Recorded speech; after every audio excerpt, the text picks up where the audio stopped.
the nervous system is the thing that is evolving, and the nervous system is supported by a skeleton of bones and muscles and tissue, etc., etc.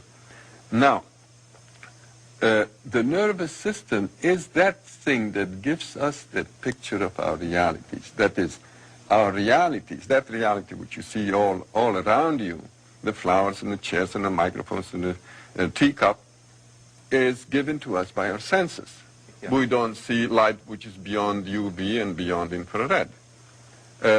We hear only a limited scale of vibrations, like, for instance, we hear anywhere from 52 to 20,000 maximum. In other words, all our senses are limited. So, with these limited senses, we naturally are seeing through a very narrow kind of tube or very narrow slit in the total reality there is. Now, as you're evolving, what happens is that slit opens up more and more and more. So you see more and more of that reality, and we assume that we see different realities. They're not very different realities, but rather a very extended, broad view of one very large reality. The senses are an extension of our nervous system. Our eyes, our ears, etc. are an extension of our brain. Now, this actually happens. There are techniques to do this. But the Eastern people, the yogis, have developed systems to do this, to push the nervous system rapidly. But it happens very often spontaneously without someone trying to do anything about it. And just happens. We have this notion of a soul. You know? Most people won't talking about the soul. It's a kind of non-physical thing, highly theoretical. And so when you go to church, you take this soul out of the closet and polish it up a little bit, and then you go to church and you are one with your soul. Then you come back and put it back in the closet till next week. So that's about the idea of a normal person, the soul. But actually that's not the case. I mean, we don't have souls, but it's just the other way around. A soul has us. So that is that thing that evolves, the permanent, eternal thing, is the soul, and the body is a kind of disposable thing. That is, you know, you use a body like a car for 80,000 miles, 100,000 miles, and you junk it, and that's it, you get another one. So it's the driver is the soul who uses the body for a while, and then he runs it into the ground, and he gets another one sooner or later.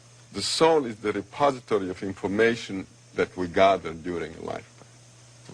Physical bodies are here, another physical body, and this is Joe, and this is Jim, and this is Sarah, etc. Now, clearly, this is the physical level, yeah? Now, on this physical level, we are separate. You sit there, and I sit here, and we're all separate. Now, let's draw another level. This level is slightly higher, and let's call this the level of the soul, yeah? Well, there will be some mingling here.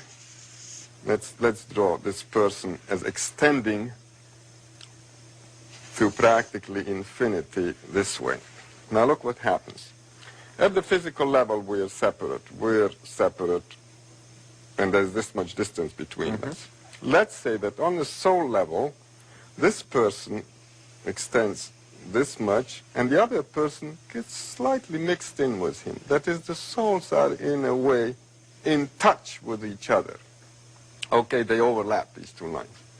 Now let's go now to a higher level, and let's call this, say, the level of the higher self, which is kind of the boss of that soul.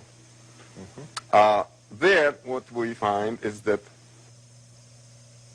this fellow's higher self extends this much, and the other fellow's extends this much.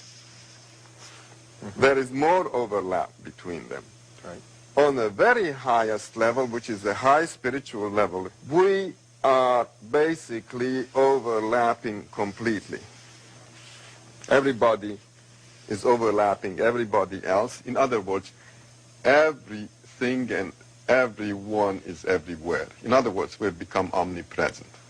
This is a state of highly spiritual perfected beings, or gods, you may call them. Okay?